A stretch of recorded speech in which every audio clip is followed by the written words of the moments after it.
Hi everyone, it's Chef Rose and it's Cheesecake Day. And I hope you're all doing well. And hopefully you make a cheesecake because it just tastes so damn good. So, anyway, here's all my prep: a 9-inch graham cracker crust that I bought from the store. No need to pre bake it, it's fine as it is. You can see I have 8 ounces of cream cheese that's been softened. I have a half cup of granulated sugar, 2 whole eggs that are, of course, at room temperature as well, quarter cup of sour cream, and a quarter cup of heavy cream. And of course, for vanilla, I have purchased these 2 beautiful, very expensive vanilla extracts, one from Tahiti, which is wonderful. It's got a very floral kind of flavor and scent to it. And of course, Madagascar, which is the most common bread. And they weren't cheap, but definitely wanted to splurge. You can see I have the mixing bowl, I have a spatula, and then of course I have this paddle. And this paddle I bought for this new mixer, and it's got this scraper attachment. And as we use it today, I'll give you my feedback and what I think about having a tool like this. So let's get started. Now, I bought a tripod, so I can now set it, and you can kind of get a good bird's eye view. All right, so cream cheese goes in first. It's the creaming method.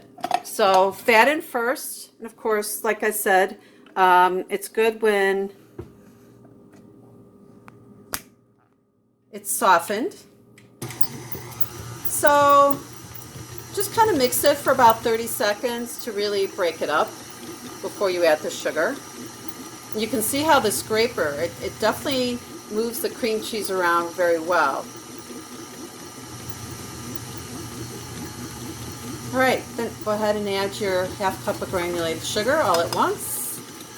And this is very important to let this mix. And again, you see not too high of a speed. I think I have it on like third speed.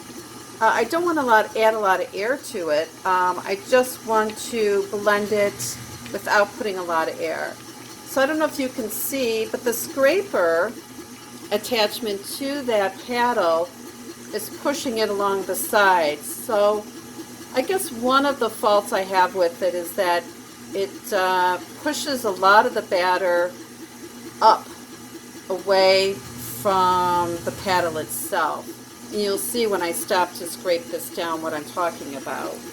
So you want to give this blending of the sugar and cream cheese a good 2 to 3 minutes to make sure there's no lumps. Because the minute you add the eggs, and if you have lumps in it, you'll never get those lumps out. I'm going to go ahead and stop it. I want to see if you can see what I'm talking about. See how much cream cheese is up all the way this high? So not quite sure if I'm a big fan of this attachment or this kind of paddle with the scraper. It certainly does scrape, but again, I'm not a big fan of how much it pushes it up towards the top of the bowl.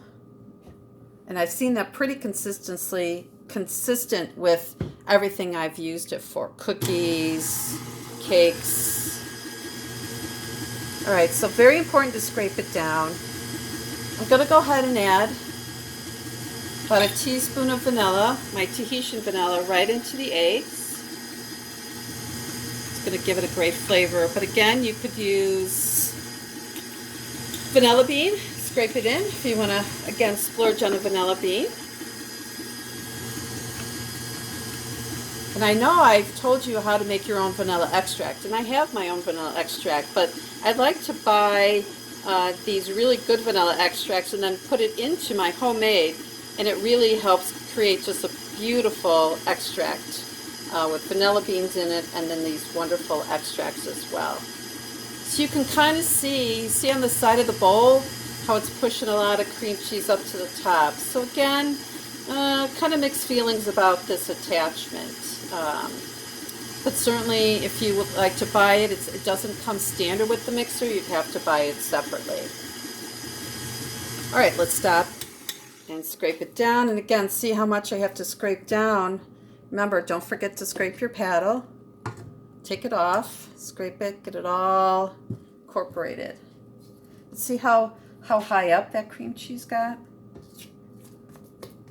So, there we go. And then you want to make sure you get all the way to the bottom, because that little raised area of the bowl is where you're going to maybe have some lumps. Put it back on.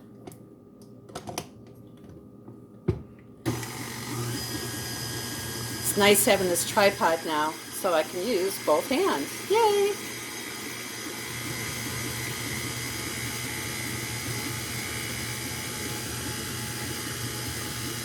All right, looks pretty good. Just want to make sure you don't see any big chunks of cream cheese. When I used to make it at the restaurant, I would be dealing with 25 pounds of cream cheese at a time in a huge mixer. So definitely took a lot longer to cream it and to make sure there were no lumps in it. All right, so I'm going to start adding my eggs, just one at a time. And just like in a creamy method, you want to make sure it mixes in before you add the next one.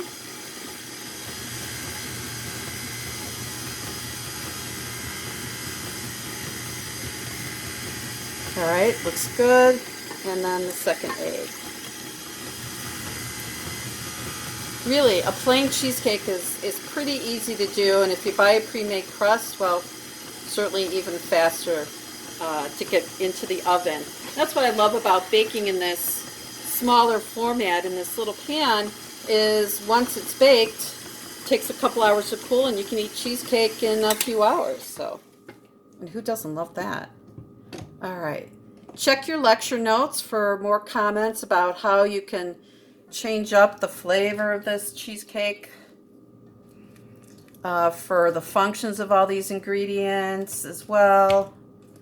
Again, I'm scraping down, get everything mixed in. So I do see a little bit of cream cheese there, so I want to really make sure, get it all blended in. But you know what, if your lumps are very small, no one's going to notice it. So don't get too caught up. You just don't want any large, cold pieces of fat.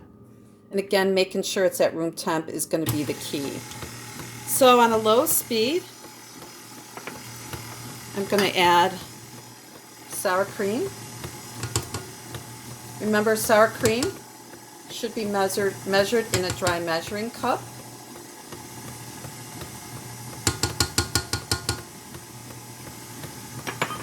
Let that blend in.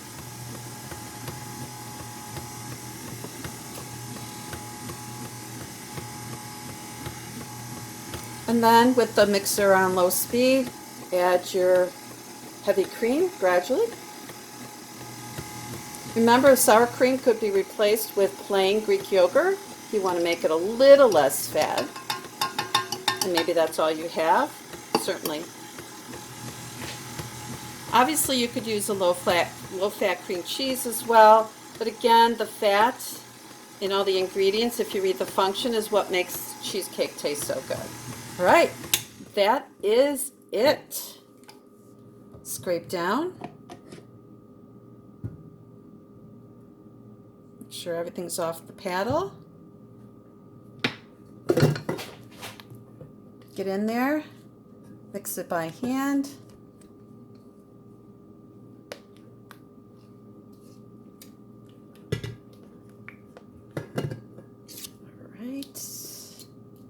Good. Let me move the tripod so you get a good shot. All right. Pour the batter into your crust.